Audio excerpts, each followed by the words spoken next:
মাগুরার মোহাম্মদপুর উপজেলার বালিদিয়া ইউনিয়নের বড়রিয়া গ্রামে চলছে ঐতিহ্যবাহী বড়রিয়ার মেলা। 3 দিন ব্যাপী চলা এই গ্রামীণ মেলা স্থানীয়দের কাছে অনেকটা জামাই মেলা নামেও পরিচিত। মেলার প্রথম দিনে বড়রিয়া মাঠে আয়োজন করা হয় ঘোড়া দৌড় প্রতিযোগিতার। মাগুরা থেকে প্রতিনিধি আশরাফুল আলম সাগরের রিপোর্ট। প্রতি বছর 28শে পৌষ বড়রিয়া গ্রামে শুরু হয় ঐতিহ্যবাহী এই মেলা। বাহারি সব ফার্নিচার দিয়ে সাজানো হয় স্টল। নানা ধরনের খেলনা সামগ্রী ও প্রসাধনীর দোকান নিয়ে বসেন বিক্রেতারা। বিভিন্ন রকম মিষ্টি, মাছ সবই থাকে মেলায়। বসে বাহারি রঙের নাগরদোলা সহ বিভিন্ন রাইড।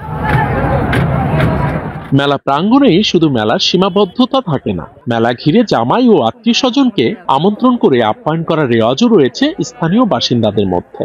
মেলা উপলক্ষে প্রতিটি বাড়িতেই উৎসবমুখর পরিবেশ তৈরি হয়। পাশাপাশি উৎসবের প্রথম দিনে আয়োজন করা হয় ঘোড়দৌড় প্রতিযোগিতার। গাংনী গ্রাম থেকে আমরা এখানে ঘুরানে আসছি অংশগ্রহণ করার জন্য। প্রতি বছর আমরা আসি। এই মেলাটা অন্যতম জামাই মেলা হিসেবেও পরিচিত।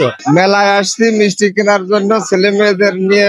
শতবর্ষী এই মেলা সম্পর্কে স্থানীয়রা বলেন, ছোটবেলা থেকেই আমরা মেলাটি দেখে আসছি। ঐতিহ্যবাহী মেলাটিতে আসতে পেরে খুশি দর্শনার্থীরা। 150 বছর আগের থেকেই মেলাটা হয়ে আসছে, অনেক লোকের সমাগম হয়। এটা অনেক বছরের ঐতিহ্যবাহী একটি মেলা।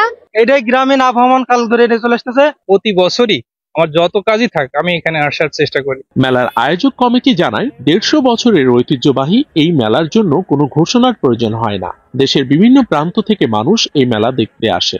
এই 40 বছরের ভিতরে কোন রকম কোনো দাঙ্গা হাঙ্গামা কোনো সমস্যা হয় নাই এবং সার্বিক এলাকার সহযোগিতা নিয়ে আমরা এই পর্যন্ত মেলা চালা আসছি। লাখো মানুষের মিলন মেলায় মুখরিত হয়ে উঠেছে খুলনা অঞ্চলের সর্ববৃহৎ শতবর্ষী এই বড়রিয়া মেলা। 100 বছরের ঐতিহ্যবাহী এই মেলা আগামী বছরগুলোতে মানুষের মনে আরো আনন্দ ছড়াবে, এমনটাই আশা করছেন এলাকার সাধারণ মানুষ। আশরাফুল আলম সাগর, মাই টিভি, মাগুরা।